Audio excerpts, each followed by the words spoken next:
तो आज है 9 जून 2026 और मैं आज मुनस्यारी की तरफ निकल आया हूँ। क्या नाम है, जहाँ मैं रह रहा था वहाँ से।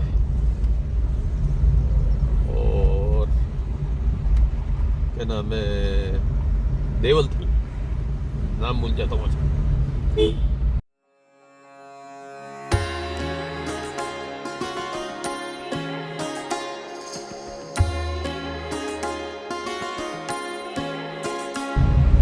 तो अभी मैं यहाँ से करीब पौने 2 घंटा दिखा रहा है मुनस्यारी। और ये मैं मदकोट वाली सड़क से जा रहा हूँ। जाना तो मेरे को एक्चुअली मेरा प्लान था कि थल वाली सड़क से जाऊँ, लेकिन क्या नाम है, ये इधर से दिखाने लग गया रास्ता।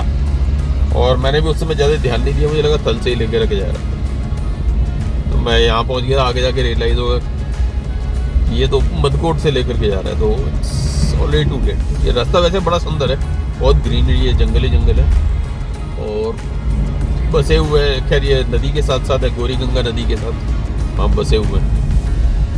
तो और सड़क भी काफ़ी रिपेयर हो गई लग रही है। पहले यहाँ पर ये बड़ा कच्चा सा ट्रैक होता था और टूटा फूटा होता था, अभी काफ़ी रिपेयर हो गई है, तो सही है।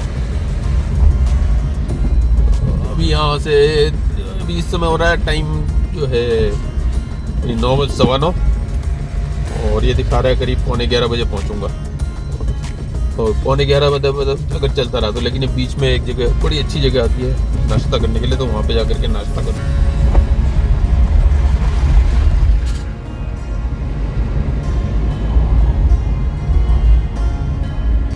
देवलथल से मदकोट जाने के लिए रास्ता वापस आकर के नेशनल हाईवे 9 पर मिलता है और वहां से उसको जौलजीबी तक लिपुलेख दर्रे की तरफ फॉलो करते हैं। जौलजीबी से रास्ता अलग होकर के मदकोट के लिए निकल जाता है।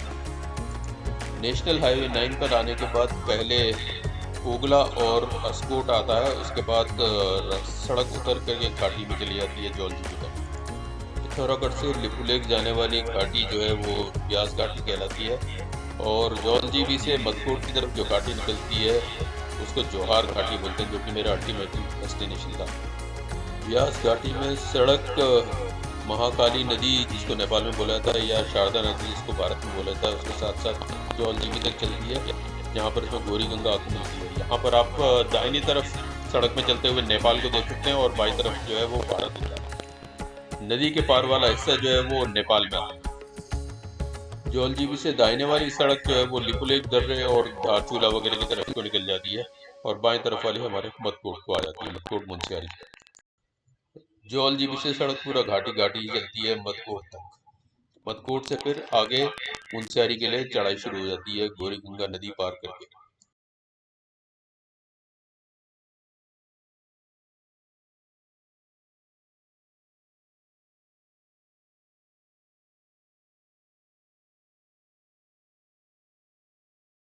आज है 9 जून, इस समय शाम के 4 बजे हैं और ये सामने जो दिख रहा है ये है मुनस्यारी टाउन।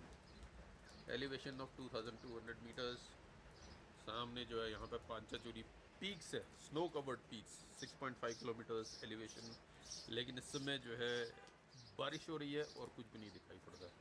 ये टाउन पहले बड़ा स्पार्सली पॉपुलेटेड होता कुछ साल पहले तक ही, लेकिन अभी टूरिस्ट इन्फ्लक्स इतना ज़्यादा हो गया है कि ये भी पूरा टाउन जो है ये क्लटर अप हो गया है। तो इसको पहले जो है स्विट्ज़रलैंड टाइप का बोलते थे, बहुत ही अच्छा लगता था, लेकिन अभी जो है क्लटर अप होकर के टिपिकल इंडिया हो गया।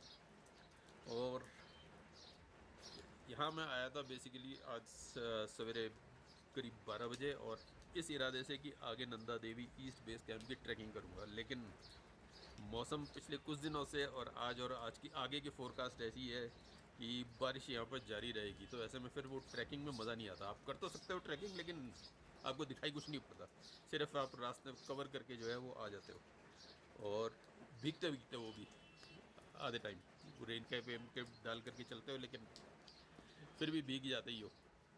तो फिर ऐसे में ट्रैकिंग करने का कोई फ़ायदा नहीं है। तो फिलहाल मैंने ट्रैकिंग का प्लान अभी होल्ड में कर दिया, मैं भी सितंबर में उसको एग्जीक्यूट करूँगा।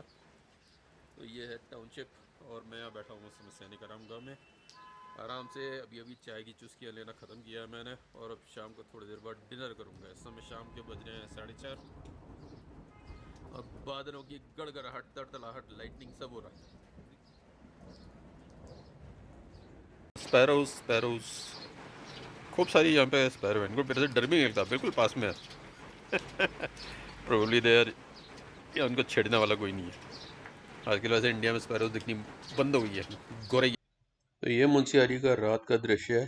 तो शाम को जब मैं डिनर के लिए निकला 6 बजे के आस, यहाँ पर मेरे कॉन्टैक्ट्स हैं, ट्रैक वगैरह ऑर्गेनाइज करते हैं।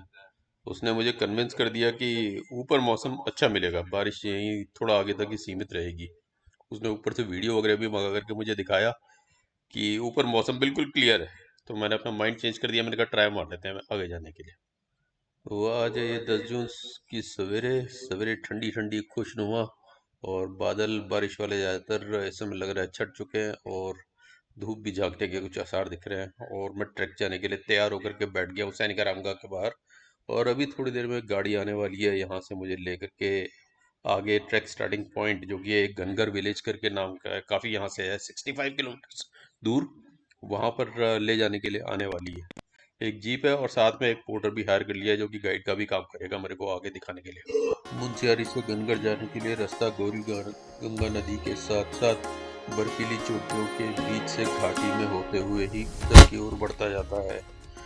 वहाँ से दूरी करीब 65 किलोमीटर है। ये लीलाम, बुगडियार, नाहर देवी, मेल और रिलकोट इत्यादि होते हुए जाता है। ये रास्ता बहुत ही खतरनाक है और शुरुआत की थोड़ी सी डिस्टेंस छोड़ करके वह आगे पूरा कच्चा ही है, और ऊबड़ खाबड़ सड़क के साथ काफ़ी तीखे उतार चढ़ाव है, और यहाँ सिर्फ 4x4 व्हीकल ही जाने लायक रास्ता है। इस घाटी में दृश्य बड़े सुंदर हुआ करते थे, और अब से करीब 20 साल पहले तक जब यहाँ सड़क नहीं थी, तब यहाँ पर सिर्फ फॉरेन टूरिस्ट ही ट्रैकिंग करते हुए दिखाई पड़ते थे। ये घाटी भारत के सबसे सुंदर ट्रैक्स में गिनी जाती थी, लेकिन अब सड़क आने की वजह से ये पूरी तरह से ट्रैकिंग का चार्म खत्म हो गया। बुरफू घाटी से रास्ता एक नदी को पार करके जो है वो मिलम गांव की ओर निकल जाता है, जो कि एक बड़ा इम्पोर्टेंट स्पॉट हुआ करता था भारत तिब्बत व्यापार के लिए 1962 की लड़ाई से पहले। उसके बाद से यह पूरा तरह से बंद हो गया, क्योंकि चीन ने इस पर पूरी तरह से रोक लगा दी। यदि नदी के हम बाईं तरफ ही चलते रहे तो हम फिर सीधा घनगर पहुंच जाते हैं। घनगर भी पाचूगढ़ नदी और गौरी गंगा नदी के संगम पर बसा हुआ एक बहुत खूबसूरत गांव, और यहीं से नंदा केवी बेस कैंप का असली चढ़ाई वाला ट्रैक शुरू होता है, जो कि हम लोग हैं नीलम के रास्ते पे। और ये बीच में कई सारे हर्ड्स जो है दिखाई पड़ रहे हैं यहाँ पे। ये तो बहुत ही बड़ा वाला।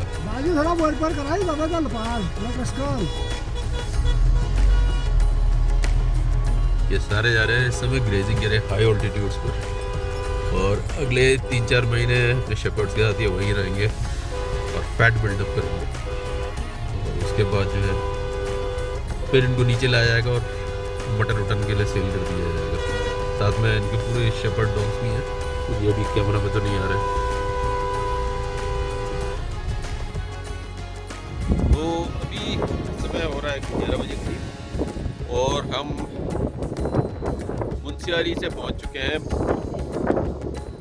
गांव से जस्ट पहले। यहाँ पे ये बुरफू गांव का ब्रिज दिख रहा है, ऊपर वहाँ पर बुरफू गांव है, और यहाँ से हमारा होगा ट्रैक शुरू। तो आज तो ज़्यादा नहीं है, 5-6 किलोमीटर है। एक घनगर करके गांव है, वहाँ जाएंगे और वहाँ रुकेंगे। धूप तेज हो रही है, हवा भी बहुत तेज चल रही है, हवा भी ठंडी है। तो पहले मुझे लग रहा था ये जैकेट वगैरह उतारना पड़ेगा, लेकिन अब लग रहा है कि जैकेट पहन करके ही ट्रैक करना पड़ेगा, क्योंकि काफ़ी ठंडक है हवा। तो आज का डेस्टिनेशन घनगर पहुंचने वाले हम, और कितना 5-6 किलोमीटर करीब होगा। तो अब बोझा उठा के चलने की आदत नहीं रही। ये पीछे रक्सैक लेकर के चल रहा हूँ, उसमें मेरा स्लीपिंग बैग, मैट्रेस और कपड़े शपड़े बाकी सब कुछ है। तो अभी जरा 5 मिनट सुस्ताने बैठे रहते। घनगर अभी सामने ही दिख रहा है, तो ये हार्डली मुश्किल से 300 मीटर दूर होगा, 300 से 400 मीटर दूर। लेकिन फिर भी जो है थोड़ा रेस्ट करने का मन कर रहा था, तो अभी थोड़ी देर रेस्ट करते हैं, उसके बाद फिर आगे की। ये बड़ा सुंदर बुग्याल है यहाँ पर जो है, और हवा बहुत तेज चल रही है, ठंडी चल रही है। पहले लग रहा था कहीं जैकेट ना उतारना पड़ा, लेकिन ये इतना मोटा जैकेट पहन करके ही ट्रैकिंग करनी पड़ेगी। और जैकेट उतार दो तो आपको जो है एकदम बादल छा चुके हैं। और यहाँ पर ये जो रास्ता ऐसा दिख रहा है वी शेप, पहाड़ों के बीच से वैली जैसी, यहाँ से कल हमारा ट्रैक जाएगा आगे बेस कैंप के लिए। तो इस समय बज रहा है 1:15 और हम पहुँच गए यहाँ घनघर गांव में। और यहाँ पर जगत सिंह जी का होम स्टे है। ये है जगत सिंह जी और ये है दीदी हमारा। हाँ, उनकी मिसेस जो है ना वो भी। और यहाँ पर इनका होम स्टे जहाँ आज हम रुकेंगे। और दीदी आज बहुत अच्छा भात और साग खिलाने वाली हैं अभी लंच में। हैं? बैठने के लिए कमरा इधर है, ये तो हाँ, किचन है। बैठने के लिए कमरा वगैरह भी है इधर। और तो अभी देखते हैं, अभी अभी पहुँचे ही हैं हम लोग, 5 मिनट हुए। मैंने कहा बना लूँगी नीचे। तो यहाँ पर उन्होंने बेंच वगैरह भी लगा रखी है, आराम से रिलैक्स कर सकते हैं यहाँ बैठने के लिए। और उसके बाद जो है फिर बैठेंगे। तो मैं अभी अपने होम स्टे में आराम कर रहा हूँ। अब आपको होम स्टे के दर्शन कराता हूँ। ये है हमारा होम स्टे। ट्रैकिंग में ऐसा ही मिलता है इनवेरिएबली, तो डोंट बी सरप्राइज्ड। यहाँ पर है दरवाज़ा घुसने के लिए, क्योंकि यहाँ ठंड बहुत पड़ती है तो यहाँ पर छोटे साइज़ का एक दरवाज़ा बनाते हैं। खिड़की विड़की कुछ नहीं होगी इस कमरे में, क्योंकि बहुत ज़्यादा ठंडा होता है। अच्छा, इधर को है एक खिड़की लेकिन बंद कर रखी है। और ये पूरा ऊपर लकड़ी से बनाया हुआ है, उसके ऊपर से फिर वो पॉलीथीन वॉलीथीन ढक करके रेन प्रूफ बना देता है उसको। यहाँ पे ज़मीन में ये मैट्रेस लगा करके तब हम लोग होते हैं। ये मेरा स्लीपिंग बैग, ये मेरा रक्सैक रखा हुआ है, ये गाइड का रक्सैक है। और ये इन्होंने अपना अनाज वनाज स्टोर करके रखा हुआ है। एक आध ब्लैंकेट शैंकेट भी रखे हुए हैं। तो देखते हैं। तो ये होता है टिपिकल ट्रैकिंग में होम स्टे। ये मिल जाए तो ये भी बड़ी बात होती है, क्योंकि अदरवाइज नॉर्मली आप अदरवाइज टेंट में रहते हो, अपना टेंट लगाओ उसमें रहो। इनके पास तो एक काफ़ी डिसेंट सा फॉर द प्लेस एक वॉशरूम वगैरह भी है, तो बड़ा अच्छा सा है। मतलब जनरली ट्रैकिंग में कम ही मिलता है। ये घनघर विलेज में होम स्टे में हमारा रूम है। घनघर विलेज ये छोटा सा है, ये लिखा हुआ है यहाँ पर महानंदा होम स्टे घनघर जगत सिंह जी का। तो 12-15 घर होंगे यहाँ पर, ज़्यादातर अबेंडन्ड है, इस तरह से लोग छोड़ के जा चुके हैं। बहुत ही कम परिवार हैं यहाँ पर इस समय। तो कह रहे हैं कि 1 या 2 परिवार ही हैं, बाकी सब असल में मुनस्यारी में फुटबॉल टूर्नामेंट भी चल रहा है, तो यहाँ पे थोड़ा फुटबॉल क्रेजी है, वो फुटबॉल देखने गए हुए हैं। तो थोड़ा सा यहाँ पे विलेज को एक्सप्लोर करते हैं। ये किसी का वॉशरूम है।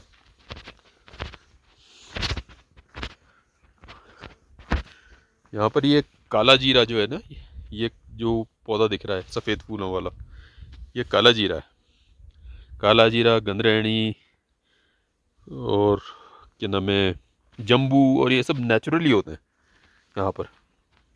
उधर लगा भी रखे थे उन्होंने बहुत सारे। ये है जम्बू यहाँ पर, ये जम्बू जैसा लग रहा है। तो हर जगह हर छेद उधर पत्थरों के बीच में इधर उधर सभी आ जाते हैं। ये है बेसिकली गाँव।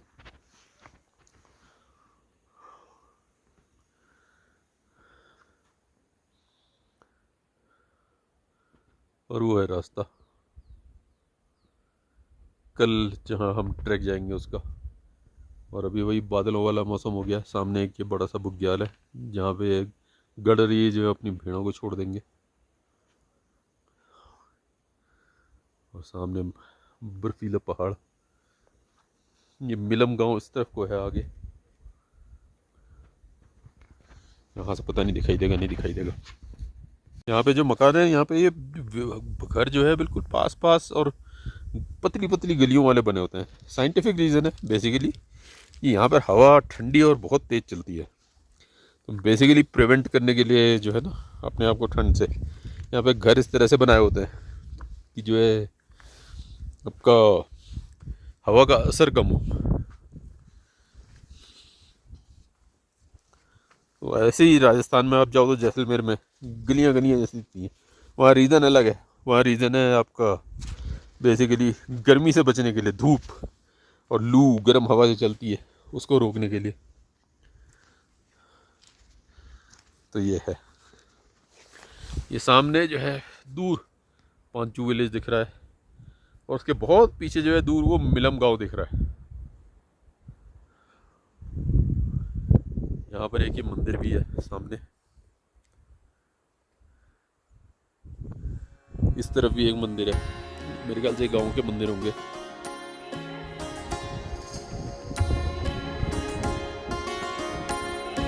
मतलब चोटियों में बर्फ ही पड़ी हुई है और यहाँ पर वो कीड़ा जड़ी वगैरह वाला हिसाब किताब भी है। यहाँ से कुंभू या ऐसे कुछ बोलते हैं उसको। तो यहाँ पर जो है इनको कोई एफर्ट नहीं लगाना पड़ता किसी भी तरह से, जो है ना वो क्या नाम है, ये जम्बू, इतना सारा जम्बू हो रहा है तो इन लोगों को कोई एफर्ट नहीं लगाना पड़ता सब्जियां लगाने के लिए। यहाँ पे नेचुरली होता है, सॉइल बहुत फर्टाइल है। मतलब तो यहाँ की टेम्परेचर क्लाइमेट टॉलरेट करने वाली जो सब्जियां हैं वो फटाफट अपने आप हो जाती हैं। ये लोग प्रोबली चले जाते हैं अपना नीचे आ जाते हैं, कुछ एक बीज या पौधे वौधे छिड़क करके चले जाते हैं और वापस आते हैं, सब कुछ तैयार मिलता है इनको। अभी जो हमारे लिए सब्जी बनाई यहाँ पर होम स्टे वालों ने, इन्होंने सीधा डायरेक्ट हमारे सामने खेत से तोड़ी और उसी को धो धा करके फिर पकाया। तो इस तरह से यहाँ पर तो शाम के 5:15 बजे ऐसे मैं गंगर विलेज में और मैं यहाँ बैठा हुआ हूँ। अच्छी सी सुंदर सी जगह है बैठने के लिए गंगर विलेज के पास। ये मेरे पीछे यहाँ पर गंगर विलेज है और यहाँ ये नंदा देवी जाने वाली वैली है और यहाँ पर ऊपर से आने वाली नदी है और उधर गोरी गंगा है, दूर उधर मिलम दिख रहा है। ये पांचू विलेज है पास में। यहाँ पर ऐसे में बहुत ठंडा हो गया है इतना मोटा जैकेट डाल करके बैठा हूँ, टोपी पहन करके, फिर भी कुड़कुड़ी छूट रही है तो कैसा होने वाला पता नहीं, लेकिन एटलीस्ट ये कि मौसम ठीक लग रहा है। तो होपफुली कल मटीरियलाइज होना चाहिए। यहाँ पर ये जंगल जो पीछे दिख रहा है ये सारा भोजपत्र है। भोजपत्र वो था जिसमें हमारे पुराने ग्रंथ वगैरह लिखे गए। तो इन्हीं की पेड़ की छाल, बहुत पतली पतली छाल होती है और पानी से ख़राब नहीं होती, उसी में सारे ग्रंथ लिखे जाते थे पुराने ज़माने में। ये वो भोजपत्र का पेड़ वही इसी ऑल्टीट्यूड पर उगते हैं। इस ऑल्टीट्यूड में, इस बेल्ट में जो है आपको पूरे में